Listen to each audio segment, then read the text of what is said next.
আমাদের মধ্যবিত্ত ঘরে বিয়ে হয়ে আসলেই বউটাকে একটা রোবট মনে করে। এখন তো একটু বয়সে বিয়ে হয়, 25, 26, 27, আগে তো 18, 19-এ বিয়ে হতো। বিয়ে হয়ে এসে পরের দিন থেকেই তাকে খুব ভোরে উঠতে হবে, খুব ভোরে তাকে সমস্ত কাজ সেরে ফেলতে হবে, সবার মন জুগিয়ে চলতে হবে, যে যেটা বলছে তাতে হ্যাঁতে হ্যাঁ মেলাতে হবে।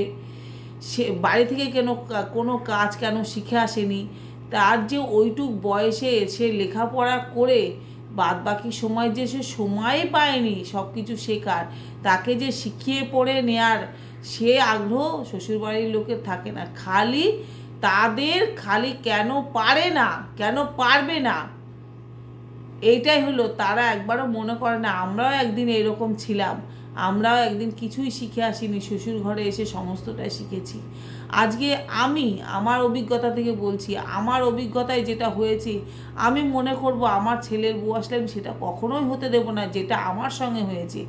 আমার বিয়ে হয়ে আসার পর আমার শাশুড়ি খালি এটা পারে না কেন, ওটা পারে না কেন, এটা শিখে আসেনি কেন।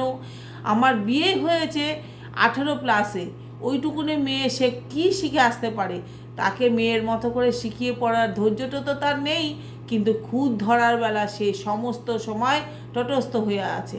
কিন্তু আমি মনে করি আজকের দিনে দাঁড়িয়ে আমার ছেলের বউর সঙ্গে আমি সেটা কখনোই করব না।